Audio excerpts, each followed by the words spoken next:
Kubelole hada saban toko kubelole ejju farraba dhimma saba keenyaatiif boortaa mootummaa finxaaleeyyiif shororkeessaa kana saaxiluudhaan ifa baafna. Anis wallagga anis ilma booranaa bareentumaa kutaa oromiyaa keessatti shawaa dabalatee duguugga addaa gaggeeffamaa jiruuf sagaleen nan ta'a. Ilmaan oromoo diinagdeedha waraana bilisummaa oromoo ijaaruu barbaadan jarmiyaa kenna hangafa mooraa qabsoodhaa kan dhaloota amma dambalii humna qeerroo isa koreewwan isaaniitii fi akkasumas toora sabaa himaa isa iyyaafachuun keessatti ijaaramuun diinagdee qixa sirriitiin waraana bilisummaa oromoo bira kana malees jarmiyaa kenna gaaddisa marii dhaloota egeree bilisummaa oromoo jalatti ijaaramuun jarmiyaalee humna urjii furgaatuu lolaa konya ayyaantuu dagaaf burruisoo boruu kanneen qixa sirrii waraana bilisummaa oromoo biratti beekamtii qaban mooraa qabsoo keessanii taliga.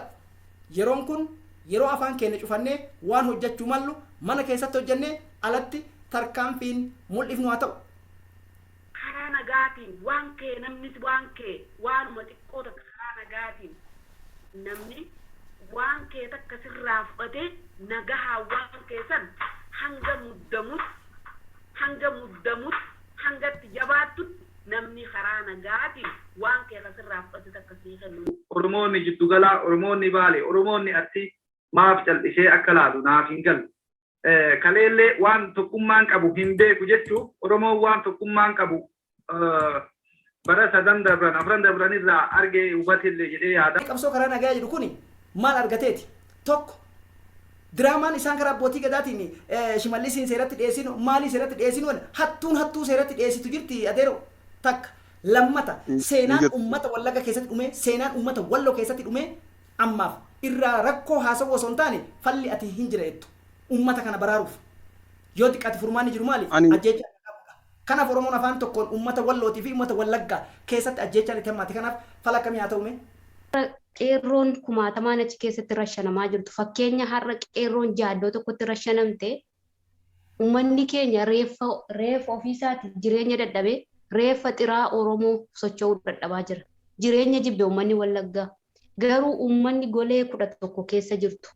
Gaafa uummanni wallaggaa akkatti dhumate du'eelleen duune uummanni wallaggaa jiraasaa du'e beeka. Akka bishee garbaa jiraansaa awwaalame uummanni wallaggaa illee jiraansaa awwaalamu jira. Keenya yeroo ammaan tanaa rakkoo walloo fi wallagga irra jirti yoo ilaalle dhugumatti garaa gacciisee namarrafuu haalli isaan irra jiran haala ulfaataadha. Sidaa qabsaan kufaa qabsoon itti fufaasanii dhiiga ilmaan oromoo akka malee dhangala'aa jiru kan rabbi bilisummaadhaan haa biqilchu. Hedduu kun waan nama gaddisiisu gaddinee taa'u odoon ta'in ammoo sagalee ta'uuf barbaachisaa yaadan bira dhaabbachuun barbaachisaa. Danda'ee rabbiin gartee miilan naannoo san geessallee qabsaa'ee qawwee fi lafee bira dhaabbatuun. Abbaa gadaa diramaaf nuti ergaa jiraachuun beekamaa miti takka. Osoo kana ta'uu baate abbootii gadaa osoo dhuguma kana godhanii qaamni isaan ajjeese seeratti dhiyaatu taate wallagga keessatti maaliif kun rashanamuu eegalee barataa yuunivarsiitii qaama jijjiiramaatiimi abdii biyyatti abdii dhalootaati miti. Biyyaa da'oo godhatanii uummata keenya miidhaa jiran malee addatti miti. Kanaafuu gabaabumatti amma uummanni keenya haa ta'uunillee dadhabne wanti inni godhuu qabu du'uun isaa oolaan jirtu. Wanni siyaasaa karaa nagahaatiin amma osoo danda'amee jedhee karaa nagaa kana jedhanii ka'anii micciiranii harka deeffatanii silaa warra jabaataa jiru kana cabsuuf deeman malee dhugaan Oromoo tolanii Oromoon iddoo haa argattu Oromoon akka namaatti mataa ol qabattee haa bultu namni deemaa jiran jedhee adooraate gowwaadha. Haala walloo keessatti deemaa jiru kan hedduu nama yaachisuuf uummanni Oromoo yeroo adda addaatti dubbachaa turre dubbii takkas kennaa hin jiru. Akkasumas haasa'uu malee wanti gochaan uummata wallootiif wallaggaatiif ta'e tokkollee hin jiru. Yeroo itti addunyaan waa hunda itti dhiyeenyaan haala biyya keessatti deemaa jirtu hordofu kanatti uummata Oromoo walloo rashanamaa jiru kanaaf falli tokkollee kaa'ame hin jiru. Kaleessa dogongoroonni haala naannawa sanitti turan jiran kanaan wal qabsiisee xiiqiin itti bahamaa jira. Dhibbaan dhibbatti sooshaal miidiyaa ragaan bahamee jira. Falli uummata walloodha maal ta'uu qaba? Uummanni Oromoo walloo gootummaa isaatiin beelaan dhuma furmaata dhabee yeroo amman kana Oromoon akka qoosatti ajandaa afaaniin bokokee guuttachuutiin alatti hojii qabatamaan inni walloo Wallagga irratti hojjetaa jiru. Maaliif fallimee maal sitti mul'ata? Haala walloo keessatti deemaa jiru kan hedduu nama yaachisuuf uummanni Oromoo yeroo adda addaatti dubbachaa turre dubbii takkas kennaa hin jiru. Akkasumas haasa'uu malee wanti gochaan uummata wallootiif Wallaggaatiif ta'e tokkolleen hin jiru. Yeroo itti addunyaan waa hunda itti dhiyeenyaan haala biyya keessatti deemaa jirtu hordofu kanatti uummata Oromoo walloo rashanamaa jiru kanaaf falli tokkollee kaa'ame hin jiru. Kaleessa dogongoroonni haala naannawa sanitti turan jiran kanaan wal qabsiisee xiiqiin itti bahamaa jira. Dhibbaan dhibbatti sooshaal miidiyaa ragaan bahamee jira. Falli uummata walloodha maal ta'uu qaba? Uummanni Oromoo walloo gootummaa isaatiin beelaan dhuma furmaata dhabee yeroo amman kana Oromoon akka qoosatti ajandaa afaaniin bokokee guuttachuutiin alatti hojii qabatamaan inni walloo Wallagga irratti hojjetaa jiru. Maaliif fallimee maal sitti mul'ata jaalqeerranso? Ayyee galatooma jaala kenna. Rakkoon uummata walloo rakkoo uummata Oromoo hundaati. Wantoonni achi keessatti mul'atan rakkoo uummata hunda irratti mul'atan waan ta'eef uummanni keenya kan Oromoodhaa kutaalee garaagaraa keessa jiran hundi isaaniitiyyuu waan kana akka rakkoo isaan irra gaheetti hubatanii akka ofirraa faccisan akka mormiillee adeemsifan qarqaarsa garaagaraattiin illee akka isaan bira dhaabbatan dhaamsa dabarsinaa fi garaagarummaa wayiituun jaalqeerranso dhaamsaan duratti yeroo baay'ee taatiiwwan gocha raawwatame ajjechaa suukaneessaa mul'ate viidiyoodhaan dabaluu fi koflanatti fakkaatan waan akkasii dhiyeessuun ifaa miti furmaanni duraa osoo jiru. Mee akka xiinxala keessanitti maaliin mee uummata kana rakkoo isaa sagalee isaa dhageessisuu keessatti dhiibbaan godhamuu qabu? Hayyoota warri hidhames akka tokko ni jira miti. Bahee warri jedhamu kun namni abbaa kanaa jedhaan jiru hin jiru. Lammaffaa duguggaan bifa hidhateen humna hiikkachuu hin dandeenye abbaa kanaa namni jedhamaa jiru hin jiru. Boolla keessatti nama 30 al tokkotti maaltu sitti dhagama? Nama 40 bakka tokkotti maaltu sitti dhagama? Dubartiin xiqqeeffamtee ilmi Oromoo abbaan Oromoo duuba akkasitti itti dhaabatanii morma keessa dhawanii billaha yeroo gorra'an maaltu sitti dhagama? Kana caala mee Oromoon eessatti deemaa jira? Assalamualaikum warahmatullahi wabarakatuh. Carra nakin galatoma. Anillee Wallagga anillee walloodha jechuu barbaada. Marii bareedarra jirtanii. Wanni jechuu barbaadu ani Oromooni warra karaa nagaa jedhu jechuudha. Karaan nagaa wayiitu hin jiru.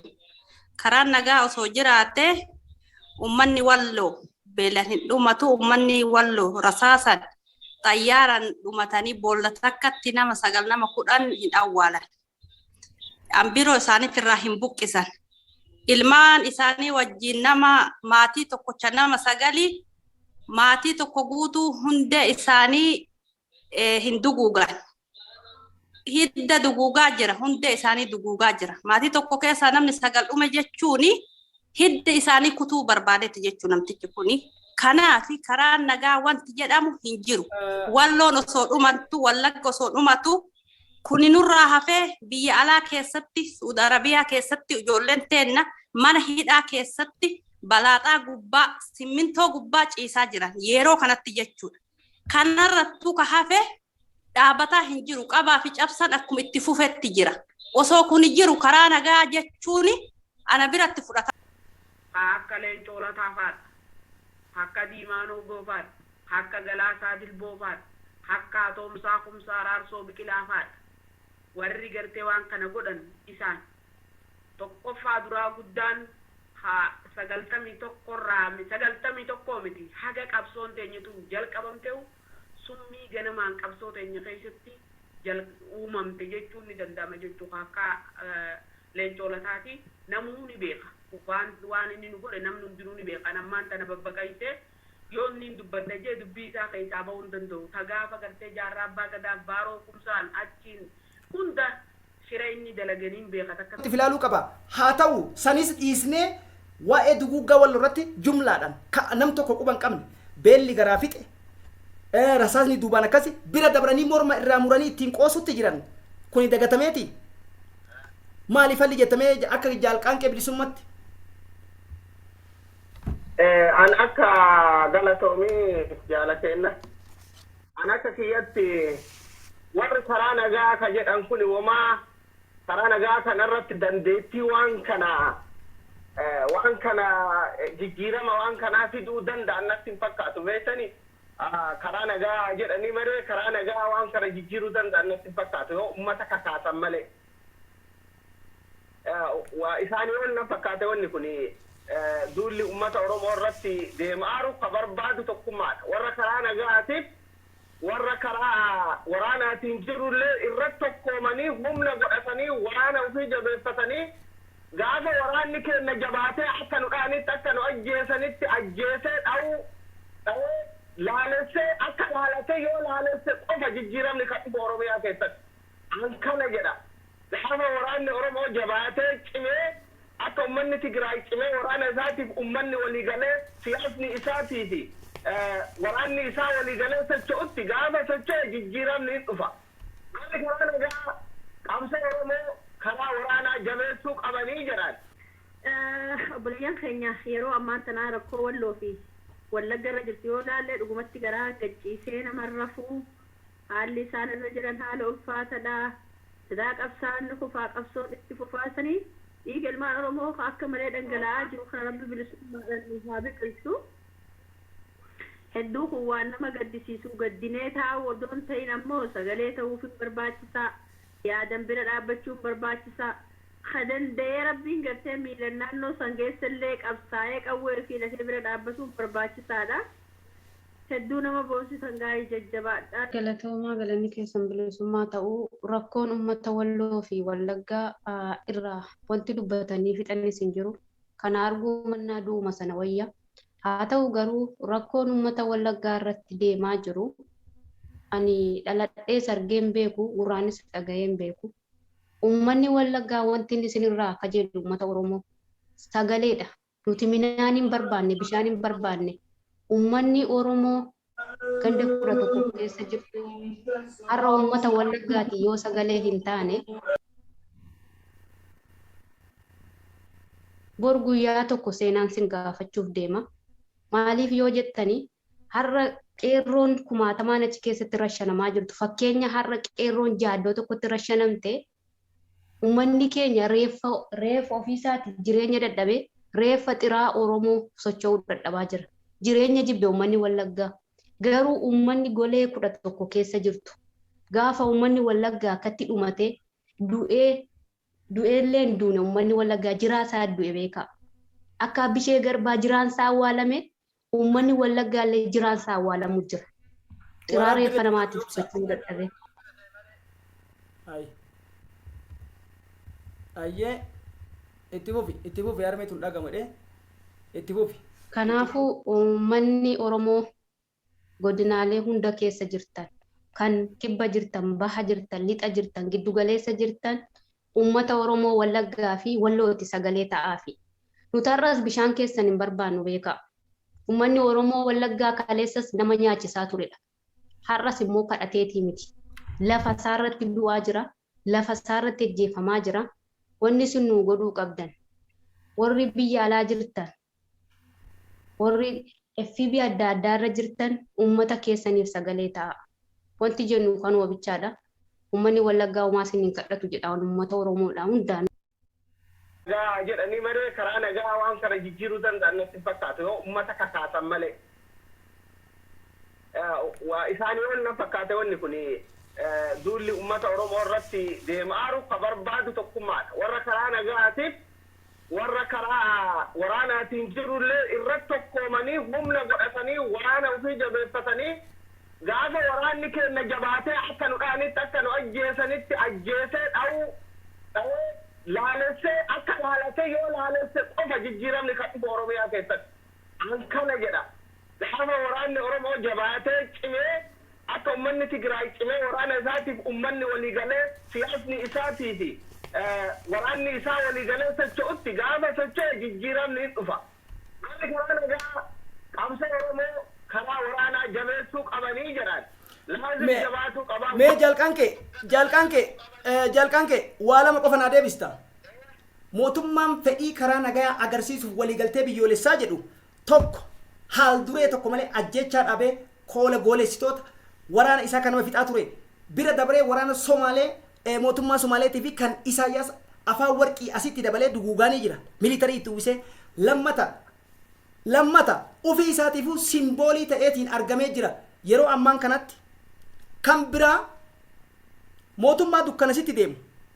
Mootummaa kaleessa kootu weelkaamsiin jedhee si dararee sitti taphatee achi as lubbuun nama 19,000 ol itti rashanamanii Oromoon itti diqqaate abbaa gadaa sirna Haile Sillaasee keessatti illee hin ajjeefame ifa Wallagga keessatti mee ka duraan dabarte hayyee sirnatu godhe mee poolisii Oromiyaatu abbootii gadaa ajjeese hayyee Wallagga keessatti hoo dhuguma silaa poolisiin abbootii gadaa karrayyuu ajjeese sun ka gaafatamu ta'ee silaa har'a hin ajjeesa osoo isaan ajaja kennuu baatani kuni diraamaa miti.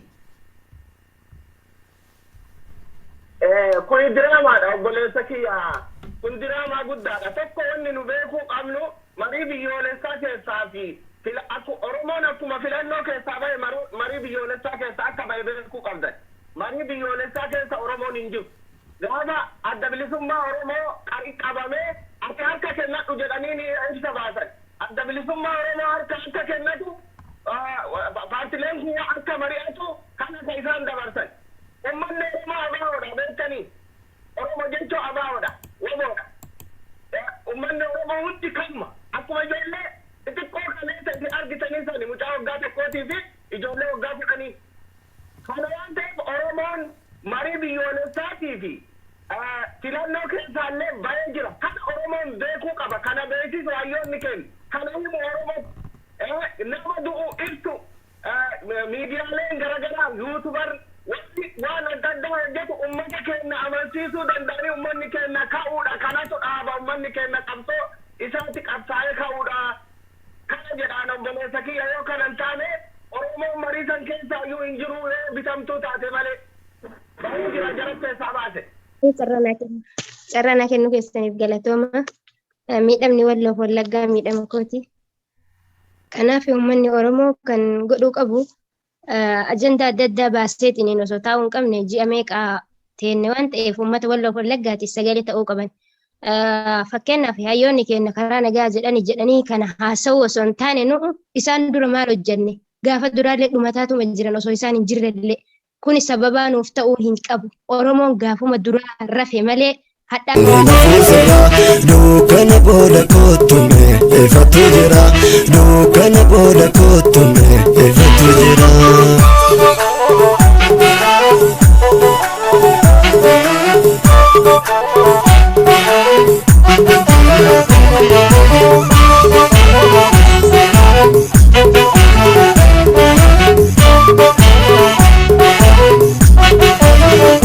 Duumessi wal maree finfinnirraan itti gunguma. Yaaduma siif qabuun kophaa gunguma. Siif milaan hin dhufeen yaali walluma. Siidaa bunaan ta'uu hin daagateen waadaa ganama. Siidaa bunaan ta'uu hin daagateen. Dhimma saba keenyaatiif boortaa mootummaa finxaaleeyyiif shororkeessaa kana saaxiluudhaan ifa baafna. Anis Wallagga, anis ilma Booranaa Bareentumaa kutaa Oromiyaa keessatti Shawaa dabalatee duguugga addaa gaggeeffamaa jiruuf sagaleen nan ta'a. Ilmaan Oromoo diinagdeedha waraana bilisummaa Oromoo ijaaruu barbaadan jaarmiyaa keenya hangafa mooraa qabsoodhaa kan dhaloota ammaa dambalii humna qeerroo isa koreewwan isaaniitii fi akkasumas toora sabaa himaa isaa iyyaafachuun keessatti ijaaramuun diinagdee qixa sirriitiin waraana bilisummaa Oromoo bira. Kana malees jaarmiyaa keenya gaaddisa marii dhaloota egeree bilisummaa Oromoo jalatti ijaaramuun jaarmiyaalee humna urjii furgaatuu lolaa konya ayyaantuu dagaaf burruisoo boruu kanneen qixa sirrii waraana bilisummaa Oromoo biratti beekamtii qaban mooraa qabsoo keessanii taliqa. Yeroon kun yeroo afaan keenya cufannee waan hojjechuu mallu mana keessatti hojjennee alatti tarkaanfiin mul'ifnu haa ta'u. Yoomillee kan jaalates kan jibbes Itoophiyaa keessatti qabsoon karaa nagayaa malaayikaan guddaan Jibriil sun dhufee gubbaadhaa waaqni ifaa gad ibsee guyyaa qiyaamaa qofa qabsoon karaa nagayaa warra Shaarukaan wajjin gaggeeffamti. Baga jiraattan Oromootiyya. Qabsoon wareegama malee galma geettus hin jirtu. Wanti guddaan afaan diina keenyaa barreeti jirra. Waaqaaf galata. Waaqoo guutuu jaarraa abbaa gadaa burrisoo boruutiif nadhii gammadaa maammoo Mazammil faatu itti fannifame. Aabbishee Garbaa fa'atu jiraa itti ajjeefame. Taaddee fa'atu dhama'eetiin itti dhabe. Kuulanii dalloo. Meeqa Juukii Bareentoo paayileetiin meeqa warri silaa xiyyaara Jibuutitti buusanii mooraa kanatti makaman dhugaa isaaniitu dubbata. Qarreewwan Oromoo galanni keessan bilisummaa ta'u. Yooni waadaa kana gane lafeen gootota wareegamanii na haa waraantu ka jette warra irbuu keenya yaadatee hojii gaarii hojjetu nu haa taasisu. Anis waboodha. Toorri nu baasu. Ay ijoolleen Oromoo jirtu mee dubbadha jirra eessa jirtu marroofaan. Ijoolleen Oromoo jirtu eessa jirtu Jeneraal Gammachuu Abbooyyee faana. Ijoolleen bahaa jirtu eessa jirtu Jaal Hambisaa Elemoo Qilxuu faana. Ijoolleen giddugala Oromoonni Tuulamaa jirtu eessa jirtu Jaal Sanyii Nagaasaa fakkeenya dhaloota Taaddee Birruudha. Ijoolleen kibbaa jirtu jirra eessa jirtu Aabba Liban Gurraachaa faana. Ijoolleen Shanan Gibee jirtu jirra eessa jirtu Hambaaf godaannis Cifraa Seenaa Shanan Gibee Jaal Tokkummaa faana. Yooyyaa Babaaroo anis waboodha feetu marroodha. Imalli keenya qabsoo hidhannoo qofaan waan taateef horaa bulaa deebana. Warri har'a dhamaatan boru biiftuu bilisummaa warra dhandhamu isin haa taasisu. Oromiyaan dhiiga ilmaan isheetiin yoomillee ni bilisomti. Hedduun isin jaaladha, hedduun isin kabaja. Ulfaadha qabsaa'onni bilisummaa Oromoo. Callisee ilaaluun naannoon keenya nagaha jechuun iddoo kennuufii dhabee rakkoon akkanaa mudatee jira. Hayyoonni keenyallee akkasumatti calleessa filatanii jiru. Ammaaf hayyoonni keenyallee akka hin callifne hawaasni Oromoodhaa iddoo jiru hunda akka hin callifne irratti birmachuu qabna, irratti hojjechuu illee qabna. Waa hundaan jechuudha. Calleessi nuun baasu. Wanti walloo irra gahe wanta narra gahe. Wanti walloo miidhamni garagaraa irra gahe wanta obboleessa yookaan obboleetti tiyya irra gahe waan ta'eef iddoo jiru hundi isaayyuu quuqamee ummata kanaaf birmachuu qaba. Wallo qofallee osoo hin ta'in Wallagga cinaa sun hundi rakkoon hin jirani beekama. Maaliif miidiyaa kavareejiin isaa waan hin jirreef callifame malee guyyaa guyyatti lubbuu ilma namaatu darbaa jira. Rakkoo garagaraattu uumamaa jira. Obboleeyyan teenna haadha teenna irratti miidhaa garagaraa adeemsisaa jiran. Miidiyaan sooshaal miidiyaallee ta'ee kavareejii hunda kennee rakkoolee achi keessa jiru kana hunda isaatiyyuu gadi baasuu qaba. Kanaaf iddoo jirru irratti hojjechuu qabna jedhaa galatooma. Tole hayyee mee jaalgumaa baas ati hoo maal jetta? Dubbii kana haasa'u warra afaanii taane waan ta'eef saba afaanii akka hin taane saba dhugaa saba ifiitiif dhaabatu keessatti amma dhugaman ummata walloo bara hedduu itti lallabamaa ture. Ummanni kun yoo xiqqaate nama 150 ol waan isin ajaa'ibsiisu ragaa qabatamaa kaniin qabu jechuudha. Waan miidiyaa irratti baasuufillee nama saalfachiisu. Aanaa Harxummaa Fursee keessatti, aanaa Jiillee Dhummuugaaf Daawwaa Caffaa keessatti qofa hin dhagamaa miti. Harbuu keessatti kanan raawwatame. Mee gumaa baas irraa baasiitii dubbadhu mee waan kana maal gochuu qabna mee falli maali malli maali? Carraan akka nettaniif galatooma jechaa waa'ee warra uummata walloo inuma lallabamaa namni keessaan itti dhagahamu inuma lallaba. Uummanni Oromoo waa'ee uummata walloo kana waan gurra cufateef na dhibe. Uummata walloo uummata Wallaggaa gurra irraa cufata. ummanni Oromoo har'a kutaa tokko keessatti yoo balaan akkanaa kun gabbu'u ana bira hin geenne maaltu nagahee godhee jedhee ummata kana gatutti jira. Ummanni Walloo ni gatame. Akkuma jettan osoo lakkaa'ame marsaa meeqa miidhame ummanni kun? Marsaa meeqa dhaame? Deettuun isaanii raasatti deettee achittuu ajjeefamtee waa hedduu taate ummati Walloo. Limmuu keessatti namoota 7 barataa yuunivarsiitii dabalatee diroon irraallee warra hafe gadi baasanii kana godhanii jiran Wallaggas kana. Amma maal jechuu barbaadeeti? Malli ati silaa xiinxaltu maali? Tarkaanfiin amma fudhatamuu qabu maali? Tokko Walloo wanni adda godhu beela cimaarra jira. Wallagga wanni adda godhu beela cimaarra jira. Gadi baasanii qabsoo karaa nagayaa waliigaltee biyyoolessaa jedhamu namni rashanamaa namni ajjeefamaa qabsoo karaa nagayaa warri jedhee lallabu kuni gooliin inni keessa galuu deemu kiyyoon inni keessatti haqaaqamuu deemu maal sitti fakkaata? Kanaaf jarri kuni warri karaa nagayaa jedhee waan hin taane lallabuun waan adda addaa jedhu kuni ummata kanaaf dhumaatii Walloo keessatti Wallagga keessatti gatii akkamii kennuu qabamee adda durumaan kanaan nu bira haa dhiifnu. Ayyee galatooma.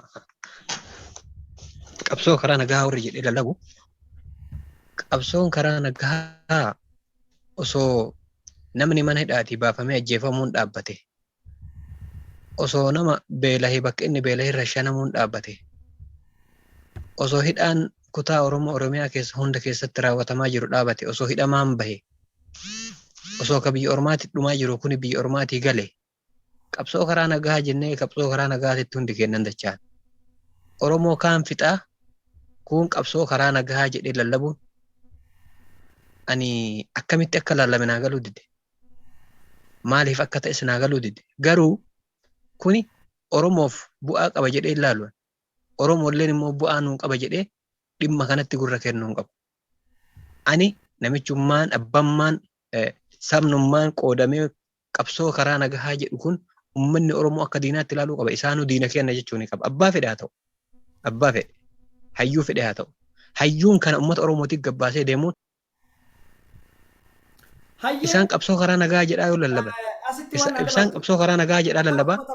Asitti waan naa dabaltu. Ibsa wahii kaleessa eenyu goobana hoolaa moo maal jaarsitti qorra wayyaa qaba jedhan abbootii gadaa keessa. Qaamoleen kana dalagan warri abbootii gadaa jila karrayyuu ajjeesan sanis ta'e kan Oromiyaa keessatti nama ajjeesan seeraaf dhiyaachuu deemanii jechuudhaan lallabamee jira. Lallabameeti jira. Dhuguma eenyutu diraamaa dalagee? Eenyutu diraamaa dalagee diraamaa sana moo fudhata? Kuni ajandaa.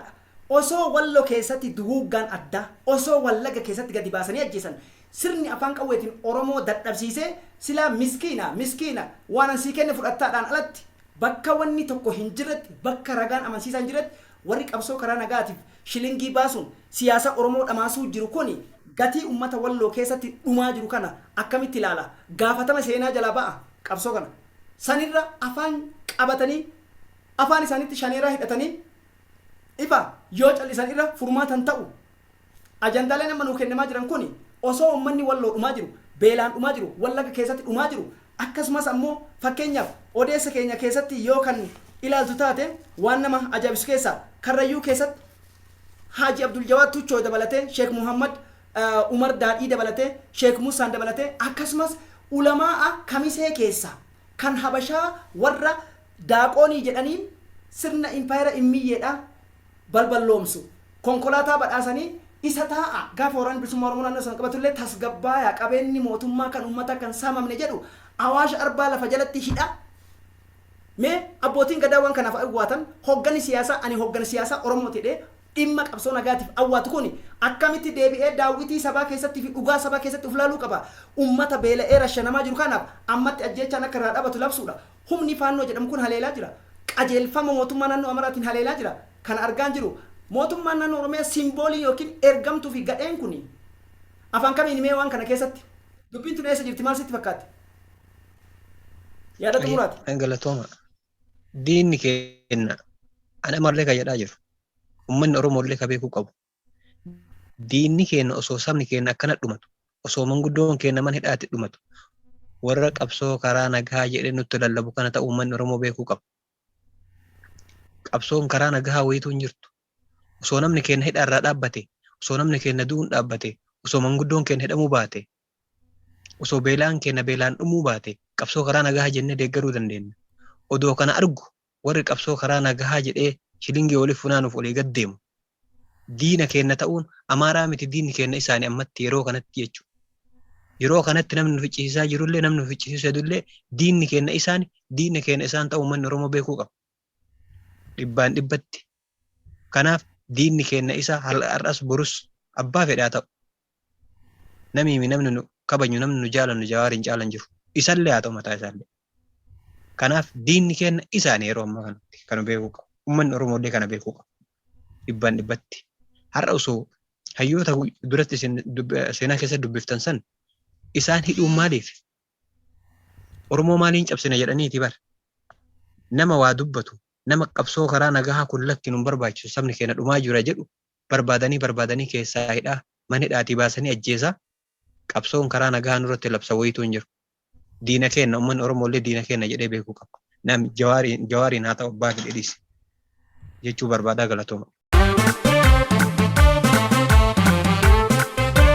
Masaraa mootummaa keessaa nama qabnaa jechuun yaa sabaa maqaa maal godhaa ergaan kabajamne ergaan naaneffamne siidaan dhaabatee fi galaataan arganne lubbuun goototaa kaleessa dhabne masaraa mootummaa keessaa nama qabnaa jechuun yaa sabaa maqaa maal godhaa ergaan kabajamne ergaan naaneffamne siidaan dhaabatee fi galaataan arganne lubbuun goototaa kaleessa dhabne. Summii ganamaan qabsoo teenya keessatti uumamte jechuun ni danda'ama jechuudha. Akka leencoo lataati namuu ni beeka. Waan inni nu godhe namni hundinuu ni beeka. Nammaan tana babbaqaysee yoo inni dubbadda jee dubbii isaa keessaa bahuu hin danda'u. Gaafa gartee jaarraa abbaa gadaa baaroo kumsaan achiin hunda shira inni dalaganiin beeka takkaan hin beeka jechuudha. Namarraa illee yoo dukkana ta'e annarraa dukkanaa miti. Kanaafuu dhugaa rabbitti karaa nagaatiin wanni nuti Itoophiyaa keessatti finnu takka illee hin jirtu. Ayyaada kiyya. Maaliif jennaan dhaladhee Itoophiyaa kan akkanumatti itti guddadhe. Akkanumattiin itti bare. Karaa nagaatiin waan kee namnis waan kee waanuma xiqqoo takka karaa nagaatiin namni waan kee takka sirraa fudhatee nagahaa waan kee san hanga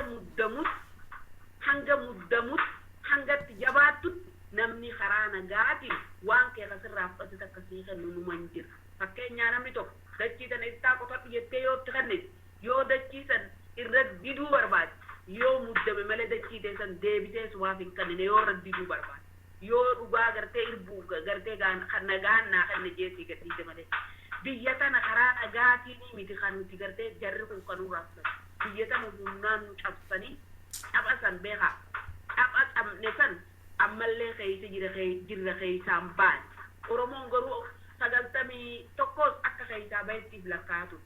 Bara Haile Sillaaseen bu'ee dargiin aangoo qabatullee akka keessaa bahetti if lakkaa'atu. Itti bufa. Ayyee galatooma jarannaa kennuu keessaniif fayyattaadha. Wanni deemaa jiru hedduu waan nama yaaddessu kanaafuu wanni ta'uu qabu uummanni Oromoo akkuma jaallan kiyya jedhanitti uummanni Oromoo callisee ilaaluu hin qabu. Duraanis weerratti ilaalutu kanaan nu ga'e ana bira hin geenye maaltu na dhibee inni taa'uu keenyatu kanaan nu ga'e. Ammas akkana jennee taa'uu odoo hin taane gabbaa'ee namni yoo kan hin falmanne yoo kan hin dubbanne taate ittuma deemti jechaadha. Isaan biras ga'uu hin ooltu boru. Kanaafuu wanni ta'uu qabu ammatti garuu uummanni kana wallaalelitti miti akka keenya ta'e akka mootummaan Oromiyaa ta'e kana godhaa jiru ni beeka namuyyuu.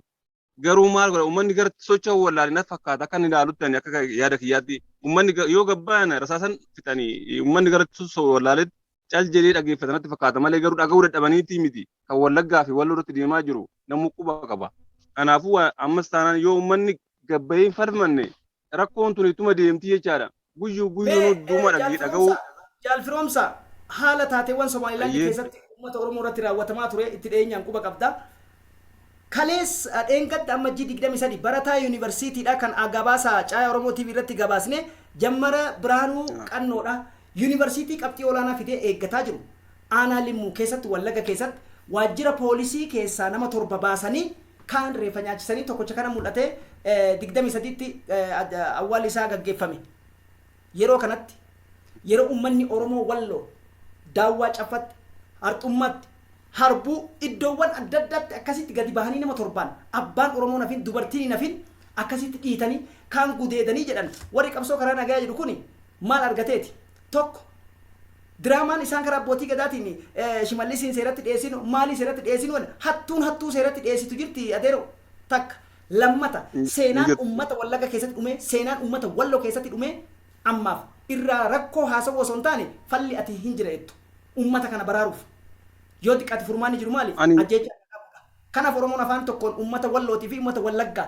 keessatti ajjeechaan itti hammaate kanaaf fala akkamii haa ta'ume ani fallin jedhutti falli ni jira jedhani tokkoffaan ummanni yoo tokko ta'ee gabbayeen falmanne falli biraan jiru araara isaan jedhanii deddeemanii kun araaraa miti yoo mu'amuu gaan araaraadhanii wanta jedhan amma itti muddaman yeroo muddaman araaraadhanii walii gadi hin deeman kun ajandaa nu baasani ajandaadhaan malee kun araara dhugaatii miti kanaafuu ummanni keenya falmachuu qabaadha tokko ta'ee irree takkaan gabbayee falmachuu qabaadha yookaan nurraan ooltu tokko mana hidhaati gabbaasanii ajjeesuun manaa baasanii ajjeesuun ittuma fufaa jechaadha kanaafuu ummanni ammas dhaggeeffachuu qabu gabbayee irree takkaan falmachuu qabu. Damnummaan saba keenyaa ammas hin dammaqintu jira ummata kanaaf ummanni kun duubaa haleelamaa jira asii masara mootummaa keessa ilaalchaan diqqeeffamaa jira ifa qaamni isaa birmatu hin jiru maali jettamee itti saroorroo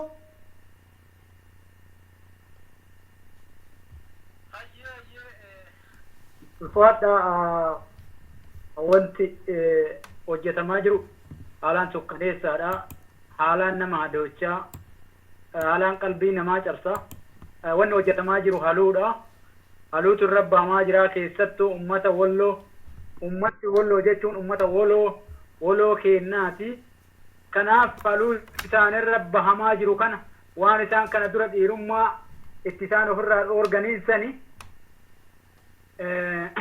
bineensa jalaan sareen seenteeti nyaataa jirti jechuudha.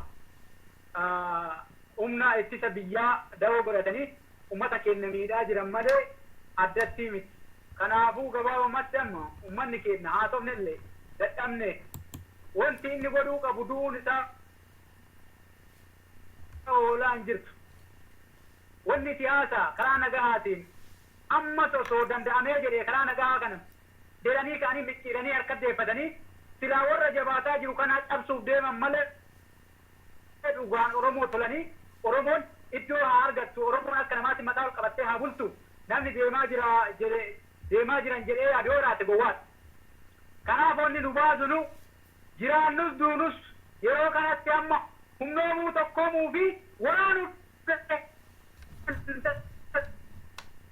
yoo waraanuu danda'in hin jirtu ajjeestee du'uu danda'uu qabda belaajuma keetitti raasatti du'uu miti amma kanaaf bakka jiru Oromoon salphina sunu dhufa jennee salphinni kana caaluun dhufu waan ta'eefi bakka jiru gadi ba'ee saba isaa maqaa Oromummaatiin nu jalaa nyaataa jiranii bakka jirtu naqanyaa kottee sii lafaa fuudhu gabbaatee waraanaan akka dura abboonni keenya leensu sanitti gabbaatee kottee tokko odoo lafaa fuute hinna ofii iyyitisiillee nu fixaniif ummanni illee hinna isaanii ka ummata kana ajjeesu kun ka isaaniif ittillee dhumaa jira waan ta'eef gadhaabatanii of laalan hanga ka isaanii nu keessan nagaa argatee taa'aa jiru kanas umatakka Oromoo ajjeechaan irraa hin hafu umatakka Oromoo irraa ajjeechaan hin oolu bakka jirtuu gabbaatee Oromoon ollaa isii irraa qabdee fayyaalessa ta'e waan ta'an fayyaalessa keenya fixaa jiran waan ta'eef irratti yaluu nurra baaran irratti ba'uu qabdin jedhaa xumuradheedhaan. Tole maqaa daawwattoota Caayaa Oromoo TVtiin ammas bakka jirtanii dubbiin dhimma Walloof Wallaggaa xiinxalamuu qabdi. Dubbiin tuni namootaaf salphaa fakkaatti lammata jechuudha. Nama duubaasi. Kan wanti Walloon irratti ta'ee wanta hunda keenya irratti ta'uufis deemuudha. Waan xiqqaadhaa miti waan nuti rafnee fi diinni yoomillee nuuf rafaan jiru garuu osoo nuti tokkummaa qabaannee walirratti ilaaluu baanne diinni karaa hin qabu. Salphina keessa jirru garuu salphina keessa jirra akka salphina keessa jirru maaliif hubachuu akka dhabne anaaf gaafiidha. Kanammoo mootummaan karaa nagaatitti hajama yookiin nagaatti amanaadha. Suni waan hin fakkaanne waan waliin illee hin sobne bifa ganama agarsuun siyaasa baratee tokkootiin ilaaluu akka kiyyatti yoo madaalu isaan caalaa beekaa osoo hin taane waan fakkaanne inni kan nagaa barbaadu gaafa ofii bahee gaafa gara waraanaa deemu san maa nagaa barbaadeet inni nagaa waraan chuun hin jiraayyuu hin jedhama wanni akkas jedhe ajjeesaa nagaa wanni jedhamu hin jiru waliin sobnu haa ta'u inni nu sobuu caalaa nuti isaaf sobamutu akka daran salphannuu fi diqqaan nu godhe ammaaf ammatti araarri jedhamu yoo karaa caalaa salphinaaf nu saaxile malee ulfina araaraan milkoomnaani eebjuba keessallee hin yaadu kanarraa ani isaan irra beekee isaaniif dhaamsa kennu osoo hin taane akka nama hubatee tokkotti haga hubadhetti irraa yoo ibsu osoo achi hin gahin ka araarri jiru oromoon tami ta araaran seene ta nagaan seene tami ta nagaa barbaaddu hoo tami jalqaba warroonni mana hidhaatitti isaan biraa hafe suni qaama kennaa miti qaama isaaniitii miti isaan oromoo warri bosona jiru sun qaama kennaa miti qaama isaaniitii miti isaaniif waamichi godhame warra isaan biraa hafe saniif waamichi godhame lammiiteen ta biyya namaa keessatti biyya keenya keessatti illee salphattee beelaan rakkattee ka biyya keessa jiru wongee uumamaatii fi isaanii rasaasarraa kaafellee quba dhabamee kamanidhaa keessatti affeelamu oopiirra dabbee qorriitti dhufe gurrim laatamuu fi maaf isaanoo maali isaan warra oromoo kanaan addaati nageenyi osoo kun nageenya jedhamee nageenya mariin biyyoolessaa jedhamu hagam fudhatama qaba.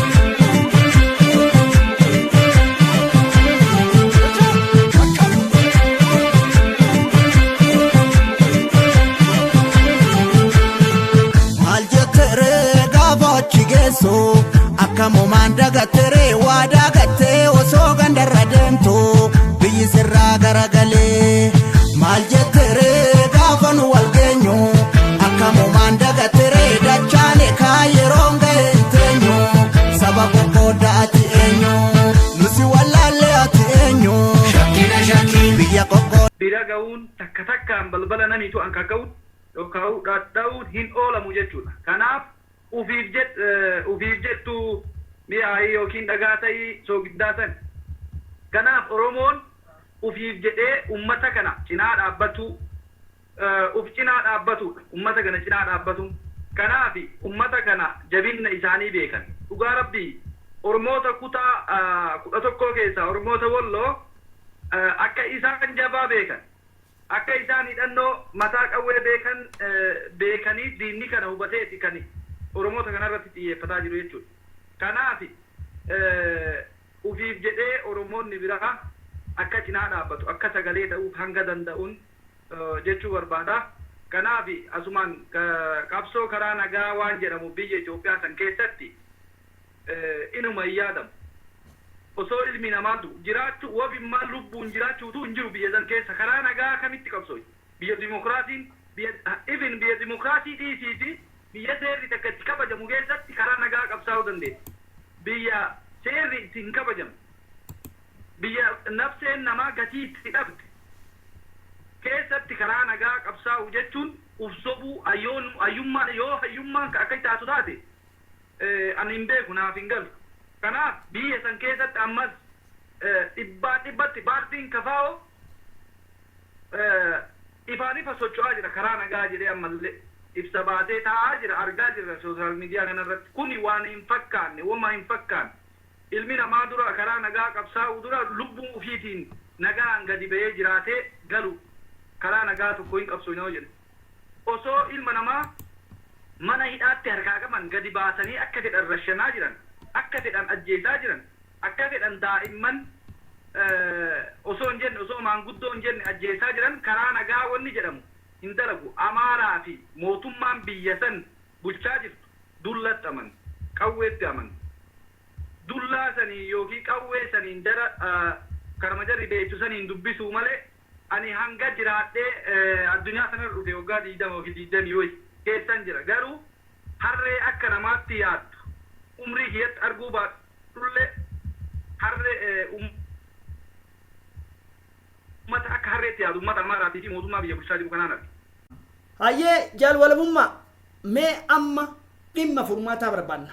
Tokko Oromoon daawwitiin akka if laalu barbaanna. Wanni mirkanii ta'e tokko bal'aa fi jaamaan daa'imni gadaameessa dubartii keessa jiru kan baatii torballee ni beeka. Waliin nu galchi jeetii yaada. Kanaaf hireen ummata kanaa maal ta'uu qaba? Hireen ummata kanaa ummata Walloo. Maaliif shoora taphachuu dandeenyu jira. Shoorri taphachuu dandeenyu idila addunyaa irratti sagalee ta'uun mootummaarraa warri diraamaa san taphatu tarii haa gangalatu haa itti fufu.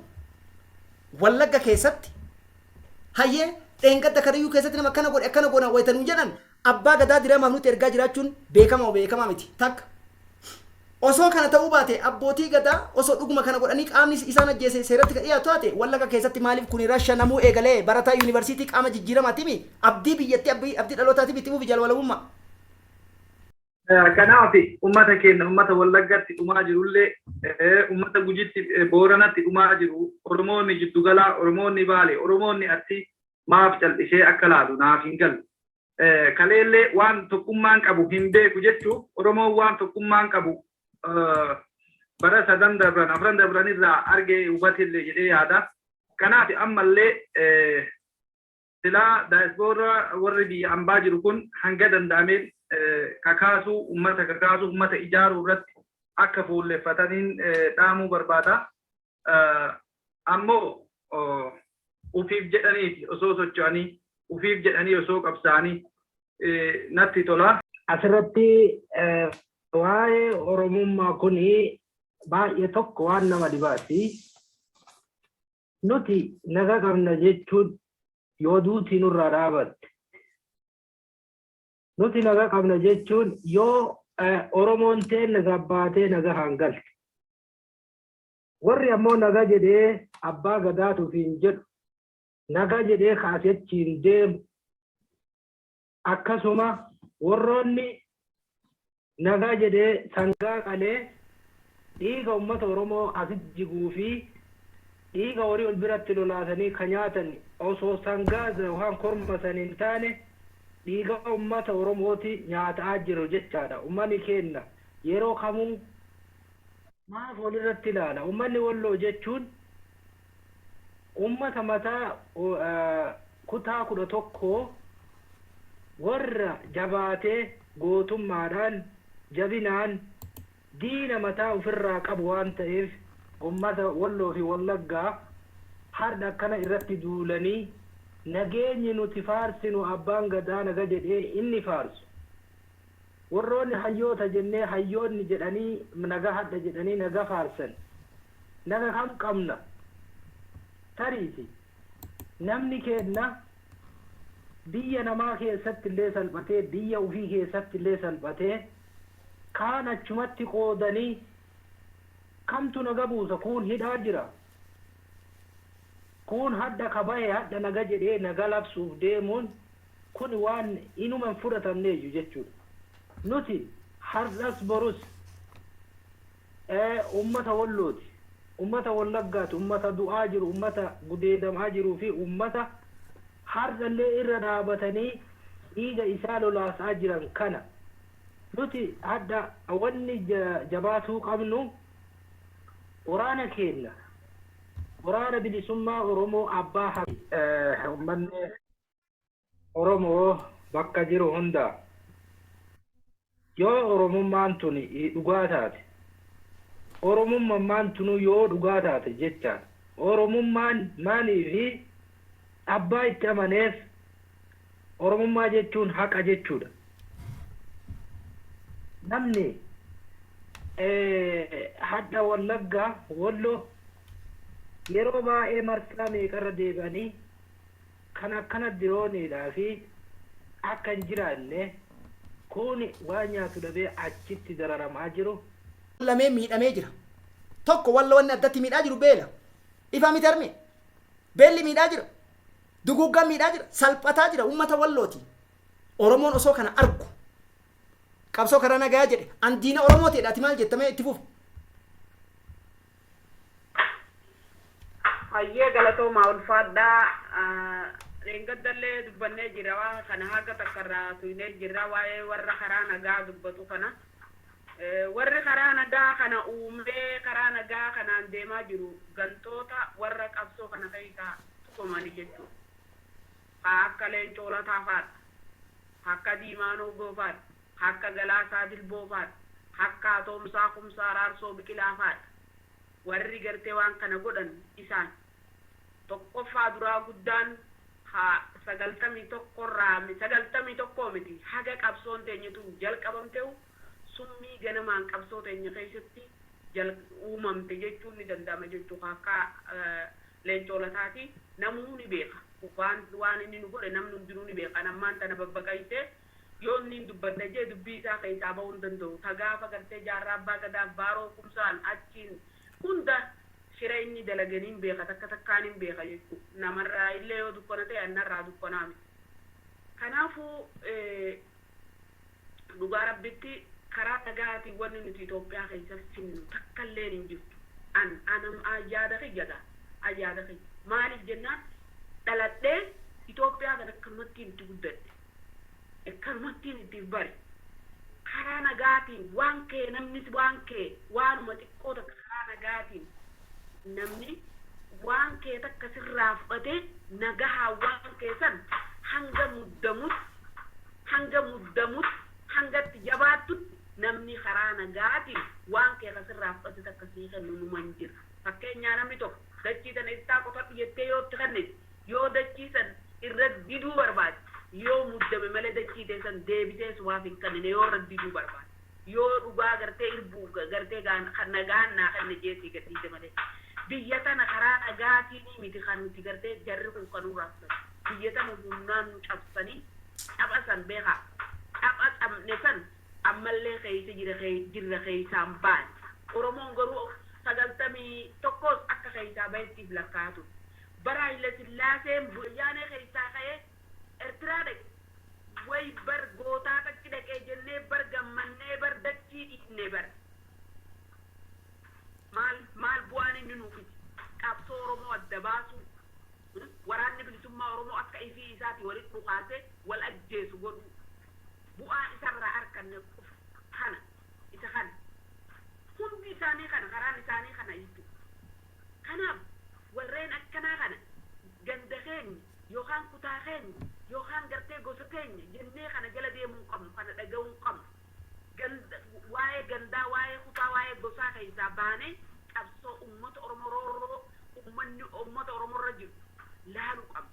Dhugaa uummanni Oromoo walloo kalees gabrummaan achiin dhufte dura nuti yoo waggaa 100 fi waa gabroome isaan waggaa 400 wayi gabroomanii jiran. Har'a waggaa 500 gaanii jiran jechuun uummanni walloo. Uummata haga har'aa aadaa ifiitii fi waa maalummaa seenaa ifii hanga har'aa cichee irra jira itti jiraachaa jiru jechuudha. Kana yoo balleessu hatti aanu balleessuu dandeessu suutaan dhawaaqaan Oromoo balleessu gaafa wallo balleessan akka kutaa biraa balleessan ni amanan jechuu jarri. Murannoo qaba jarri. Jaarmaa qaba jarri. Bilisummaan waggaa dheeraa kana waggaa kuma meeqa jiraachaa turan. Kanaaf kana beekuu qabnaa. Kana beeknee jabaachuu qabnaa. Warra karaa nagaa jiran ani itti amanu an leengaddallee isinii jeetii jedha. Namnummaan haa caaluu ajjeesanii sababa haa caaluutiif hunda isaanii hidhan naqan hogganoota kaafaa'oo waan biraatii fi bita hidhan naqanii isintu ajjeese jechuun jibanii waan isaan irratti oofanii hidhaa naqan. Har'a namni wanni biraa bee bara Abdu Jabbaar Hussein bara abukaattoo isaanii itti nama isaanii falmuu bara. Utubaa deemee inni isaanii falmuu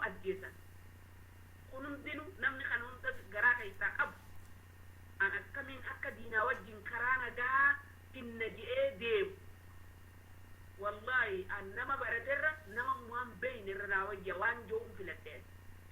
Ummata fixaa dirooniin ummata haleelaa qaamni karaa nagayaati jedhu kuni booda dubbiin tuni hiikoo biraa isatti kenniti ta'ifiitiifu tiyyaan nabaasii keessan jiru innu fala dhawachuu keessan jiru waan kanarraa akkamitti adabachuu qabaadha ummanni walloo beelawaa rasaasan boolla takkatti namni hedduun dhuma wallagga akkasitti duguugama tokko kanaaf falli ummata kanaaf nuti gochuu qabnu oromoo maalidha amma wanni gochuu qabnu silattuu ammatti ajjechaan akka irraa dhaabatudha oromoon bakka jiru dammaqee ummata wallootiif wallaggaaf maal hojjechuu qaba asirratti yaada nu kenna.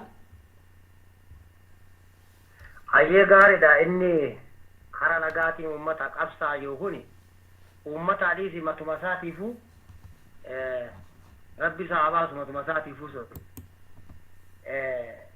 yeroo ummanni oromoodha akkanatti dhumaa jiru kana keessatti karaa nagaatiin baara Itoophiyaa kanarraa karaa nagaatiin qabsaa'ee mirga oromoodhaa kabachiisa kan jiru sun kijiba ummata oromoodhiis matuma isaatiifuu homaa hin godhu kan biraa ummata wallaggaa fi ummata wallooti maal goona hoo jenne sagalee ta'uudha. Sagalee ta'uun akkamitti egaa warreen biyya alaa jiranis sagalee ta'uu fi warreen keessattuu warreen biyya dhihaa jiran kan biraa immoo sagalee ta'uu fi biyya keessatti namoonni qaamalee dhaqanii hirmaatu waraana keenya jabeessu falli biraa hin jiru kuni ajjeechaan hidhaan kanuma ammaan dura waggaa 150 godhaa as gahan jechuudha kan ofirraa garagalchuudhaaf nuti walirratti ilaaluu dhabuudha oromoon ammallee walirratti ilaaluu jiru diina kana oromootu walirra ilaaluu jira hanga tokko jechuudha kanaaf warreen immoo keessattuu hara nagaatiin ni qabsoofna jedhan waa takka illee wanni isaan taran hin jiru wanni isaan fidan hin jiru ofiifuu hidhuma san keessatti yoo deebi'an malee waa takka hin fidani oromoon falli isaa hidhannoo isaa jabeeffatee qawwee isaa jabeeffatee hidhatee diina isaa kana yoo ofirraa kaase malee yoo hidhannoo jabeeffatee waraana isaa jabeeffate bilisoomee biyya isaati irratti abbaa ta'e malee karaa nagaati waa takka wanni inni fidu hin jiru siin jaalatu. Masaraa mootummaa keessaa nama qabnaa jechuu yaa sabaa maqaan margoodhaa ergaan keessa jamnee kaanuu jeffannee siidaan dabarre. Masaraa mootummaa keessaa nama qabnaa jechuun yaa sabaa maqaan margoodhaa ergaan kabajamne ergaan naaneffamne siidaan dhaabatee fi galaataan arganne lubbuun goototaa kaleessa dhabne masaraa mootummaa keessaa nama qabnaa jechuun yaa sabaa maqaan maal godhaa ergaan kabajamne ergaan naaneffamne siidaan dhaabatee fi galaataan arganne lubbuun goototaa kaleessa dhabne.